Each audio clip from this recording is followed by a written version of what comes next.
Attention masterminds and history enthusiasts. Let's enter a thrilling ride full of drama and evil acts through the hidden enigma of the Vietnam War. A roller coaster of secrets the US government never wanted you to know. Brace yourselves for a mind-blowing twist that'll turn everything you thought you knew on its head. An expose like no other as we dive into the heart of darkness and reveal the heinous truths behind the tumultuous era. Intrigue and conspiracy roam around every corner, but we fearlessly unearth the forbidden tales of brave whistleblowers and covert missions. As we peel back the layers of secrecy, weaving a hanging of untold heroism and political intrigue that will make you astonished. But beware, this journey is not for the faint of heart. The truth is stranger than fiction, and we've got the evidence to prove it. The war that claimed as many as 2 million civilian lives on both sides and some 1,100,000 North Vietnamese and Viet Cong fighters is still shrouded in mystery, and the horrendous secrets are about to be exposed. Stay tuned, for the rabbit hole goes deep, and the revelations will leave you hungry for more. In fact, as we rewrite history and challenge everything you thought you knew about the Vietnam War, this gripping investigation will blow your mind and reshape your point of view looking at the past. Don't miss this unforgettable revelation that'll keep you on the edge of your seat.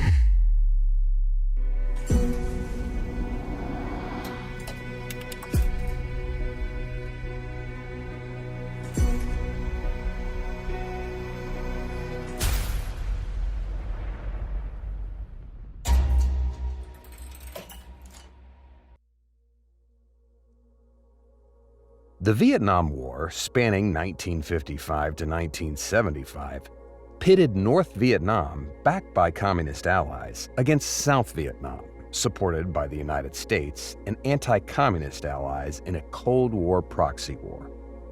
The conflict involved guerrilla warfare and conventional battles. Following the Gulf of Tonkin incident, U.S. involvement escalated with a large deployment of troops. The Tet Offensive in 1968 decreased domestic support for the war. The Paris Peace Accords of 1973 led to U.S. forces withdrawal, but fighting continued until 1975. The war had a devastating toll, with millions of casualties and widespread environmental damage from toxic herbicides.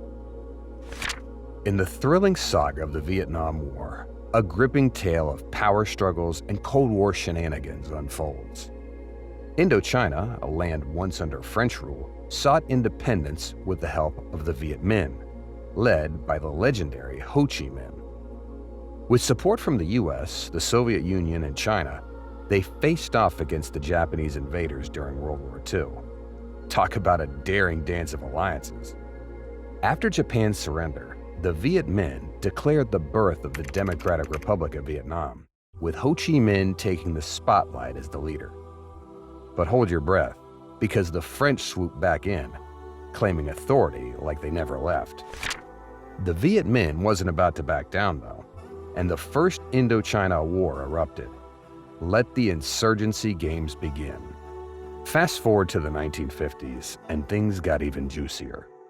The Cold War was in full swing, and Vietnam found itself smack in the middle. It was like a high-stakes poker game, with communist states like China and the Soviet Union betting on the Viet Minh's Democratic Republic of Vietnam, while capitalist heavyweights, the US and UK, rooted for the French-backed state of Vietnam, led by Emperor Bao Dai. It was all about ideologies and alliances. The US started playing the role of a wise sage, providing support and training through the Military Assistance and Advisory Group, or MAG. They were like the behind-the-scenes coaches, cheering on the Vietnamese soldiers and boosting the French military effort with a cool $1 billion. But wait, the plot thickens. The Battle of Dien Bien Phu saw the US making plans to possibly use tactical nuclear weapons to aid the French. Yes, you heard it right. Nuclear action was on the table. Thank goodness for level-headed President Eisenhower, who decided against going nuclear, sparing us from turning the conflict into a sci-fi thriller. Despite the U.S. involvement, the French garrison ultimately threw in the towel, marking the end of their time in Indochina. The Geneva Conference brought a ceasefire, and Cambodia, Laos, and Vietnam got their long-awaited independence. A wild tango of superpowers and dominoes. Two fierce opponents, North Vietnam and South Vietnam, spun and twirled on the dance floor of the 1950s, 60s, and 70s. But this wasn't your average tango. Oh no, it was a violent, complex, and never-ending whirlwind. The stage was set, and the North had some big-name backup dancers, none other than the Soviet Union and China, adding some communist flair to the mix. On the other side, the South had their Western posse, led by the one and only United States, eager to show off their moves. The music didn't start right away, though. Things only really heated up in the 60s when the battle reached a crescendo. The United States took center stage, taking on an impressive role in this high-stakes performance. You could say they were in it to win it. But what was all this about? Well, it wasn't just a dance battle. This was a Cold War proxy war, with the US and Soviet Union tapping their feet to a dangerous beat. They both had their eyes on the prize, Vietnam, and were using the country as the dance floor to showcase their power moves. Historians have been scratching their heads over the reasons behind this epic showdown. Share your thoughts with us by telling what could be the possible reason behind this. Do like this video and comment your thoughts below. Moving on with the reason we figured out, some say it was all about the dreaded C word, communism. The United States was like, hold up, we gotta stop this red menace from spreading across the globe. It was all part of their containment strategy, aka the Truman Doctrine. Truman himself said, "No way, Soviet communism, you shall not pass," after World War II. And let's not forget the Domino Theory, folks. The US believed that if one country fell into the communist camp, others nearby would follow suit, just like a line of tumbling dominoes. They were determined to keep those dominoes standing tall no matter what. The Domino Theory. America, juggling dominoes in the air, desperately tried to keep communism from spreading like a rogue salsa dancer. If one domino fell, they believed the whole set would tumble. Talk about a high-stakes balancing act.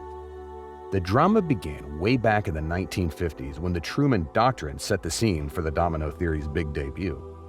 The idea was simple. If communism invaded one country, it could sweep through the neighborhood like a rock star's catchy tune. So the US donned its cape and declared, "We'll save the day, no falling dominoes on our watch." But Vietnam had its own dance party brewing for decades.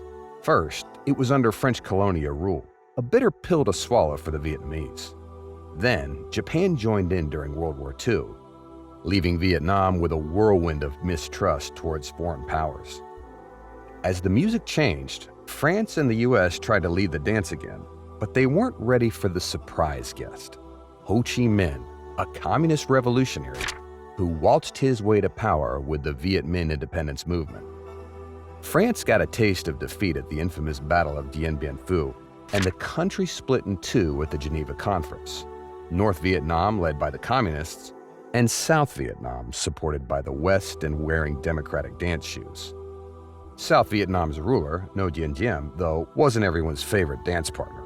The Buddhists in particular felt like they were stuck in a bad cha-cha with him as the Catholic leader. The US, fearing the spread of communism, tried to twirl him into shape, sending advisors and military. But the tension was heating up. Enter the dashing John F. Kennedy, who amped up the dance with even more military advisors, looking to keep communism from salsaing its way into Vietnam. However, a shocking coup d'etat sent Diem packing, and Kennedy's own dance was cut short by a tragic assassination. Lyndon Johnson took the lead, determined to waltz with communism head-on. His Secretary of Defense, Robert McNamara, had a crazy idea to overwhelm the communist forces with a show-stopping performances. But things got even wilder with the Gulf of Tonkin incidents. American ships in the Gulf decided to tango with the Vietnamese torpedo boats. The music got loud, shots were fired, and the crowd went wild. But hold on a sec. Historians later whispered that the second incident was just a false alarm. Oops, Nonetheless, Congress was all in, and the Gulf of Tonkin resolution gave Johnson the green light to send American forces into Vietnam. And so, America dove headfirst into this heart-pounding dance-off, unaware of the tumultuous twists and turns that lay ahead. Vietnam, a tangle of threads, communism, and a dash of credibility. Now, let's figure out why the US got tangled up in the Vietnam War. The war's beginnings are like a tangled mess of yarn. Historians can't quite agree where it all kicked off. Was it in the 1940s when President Truman started giving financial hugs to the French war in Indochina? Or did it really start sizzling in the 1950s with that Geneva Accords dance that split Vietnam in two, and Eisenhower swooped in like a protective mama bear, offering aid to the non-communist South? The good old Domino Theory. Eisenhower thought if one country in Southeast Asia went communist, the rest would follow like a pack of synchronized swimmers. Talk about a ripple effect. Fast forward to Kennedy and Johnson's time, and things got even crazier. Kennedy boldly declared, "We'll pay any price, bear any burden, all in the name of supporting democracy and keeping communism from doing the conga across Asia." Johnson took the baton, and boy, did he take things up a notch. With the Gulf of Tonkin resolution, he got the green light to throw some American soldiers into the dance floor. Well, okay, more like the jungles of Vietnam. But hold on a second, party people, because this whole mess wasn't just about communism. No. There were a few more players in this dance-off. The Cold War was like a sneaky third wheel, with the US, the Soviet Union, and China all trying to woo Southeast Asian countries into their cosmic orbits. Decolonization was the word of the day, with newly independent countries popping up like mushrooms after a storm. Vietnam had its own love story with decolonization, under the watchful eye of Ho Chi Minh, a nationalist with some spicy communist connections. France, Japan, and the Viet Minh, it was like a drama-filled love triangle. The Viet Minh won the heart of Vietnam at Dien Bien Phu, and the Geneva Accords divided the country like a shattered disco ball. But it wasn't just Vietnam feeling the love. Other Southeast Asian nations also wanted to dance with independence. Malaysia, Indonesia, and the Philippines were all part of this crazy serenade, with some grooving to the communist beat and others swaying to the non-communist rhythm. The Republic of Vietnam, aka the southern half, was seen as the star of the show, the ultimate bulwark against communism in Southeast Asia. Tug-of-War of superpowers and credibility crisis. The greatest political tango of the century, starring America, the Soviet Union, China, and a whole bunch of Southeast Asian nations. Picture this. The Cold War was in full swing, and Southeast Asia was the dance floor where the superpowers showed off their moves. America was all about containing communism, so they teamed up with Britain, France, Australia, and others to form the Southeast Asia Treaty Organization, SEATO. Their mission? To stop communism from spreading like an over-enthusiastic conga line. Even though Vietnam, Cambodia, and Laos couldn't officially join due to some party-pooping Geneva Accords, they were included as SEATO protectorates. And boy, did that give the US a legit reason to get involved in Vietnam. But wait, it gets juicier. Vietnam became the battle for the Cold War showdown between the three big players, the US, the Soviet Union, and China. In the struggle for world domination, the US showered South Vietnam with military and economic support, while the Soviet Union and China wooed North Vietnam with their charm and military might. Talk about a fierce competition among great powers. Ho Chi Minh, the Vietnamese maestro, skillfully waltzed between his two suitors, enjoying the perks of both worlds. North Vietnam benefited from trade with Eastern Europe, thanks to their steamy partnership with the Soviet Union. But you know how it is with love triangles. It's a delicate balancing act. America, eager to prove their credibility as the defender of democracy, danced the idealistic waltz. Presidents from Truman to Johnson were all about showing off their moves. Kennedy, in his suave style, talked about protecting free nations, but he was wary of colonial-style moves like France's in Vietnam. He wanted native governments to shine, just like Colonel Edward Lansdale groomed Ramon Magsaysay in the Philippines. Johnson, though, had some commitment issues. Deep down, he wasn't sure about sending troops into the battlefield. But he couldn't let Vietnam fall to communism either. It would be a major blow to America's reputation. So he ramped up the U.S. presence, hoping South Vietnam would show some fancy footwork. But the dance turned into a political minefield.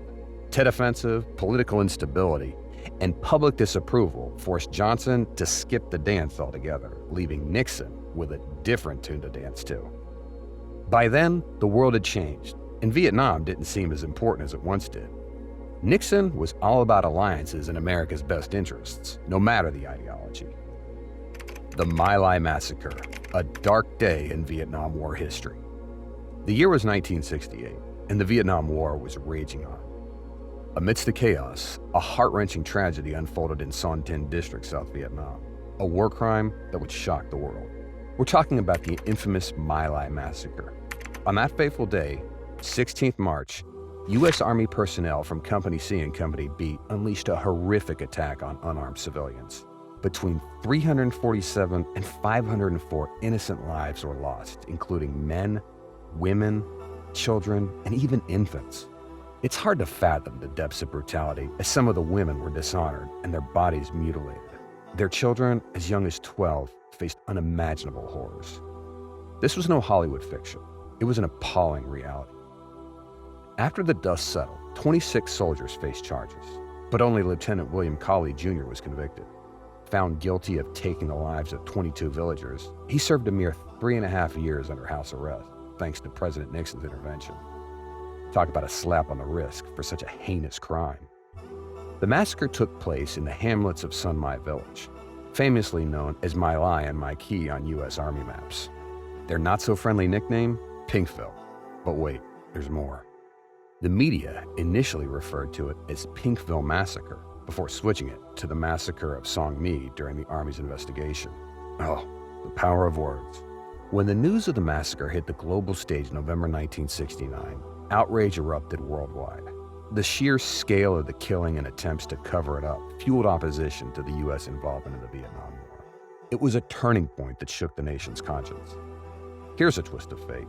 The brave servicemen who tried to stop the massacre and protect the innocent civilians faced backlash and even accusations of treason. Can you believe it? But don't worry, justice eventually prevailed.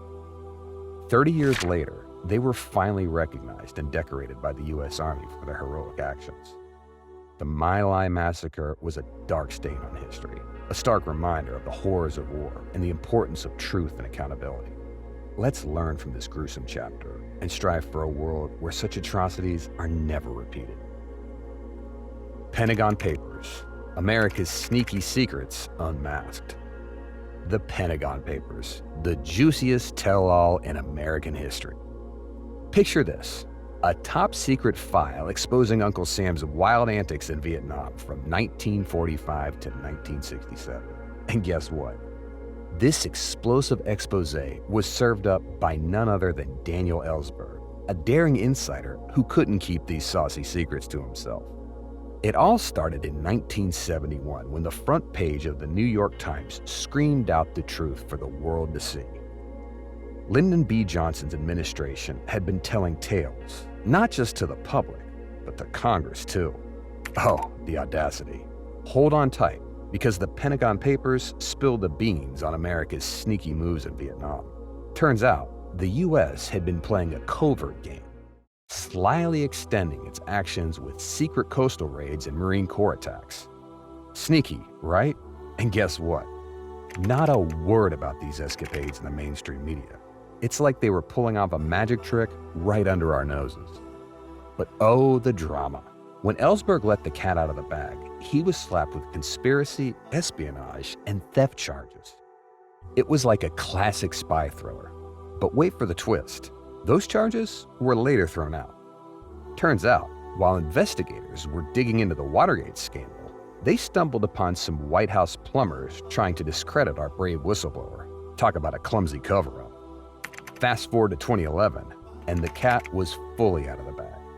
The Pentagon Papers finally saw the light of day, declassified and publicly released. America's closet of secrets had been cracked wide open, and there was no going back. Oh, what a riveting tale of hidden secrets and classified shenanigans. But as we unravel history's enigmatic past, we can't help but wonder, what other astonishing surprises lie concealed in the annals of time? Are there untold stories waiting to be unveiled and mysteries lurking in the shadows yet to be deciphered? Let your curiosity guide you on this adventurous journey. Share your thoughts in the comments below and ponder the possibilities with fellow history enthusiasts. Stay tuned for more thrilling videos that'll keep you on the edge of your seat as we delve deeper into the captivating realms of history. Don't miss out on any exciting content. Subscribe, like, and turn on notifications. Until then, bye.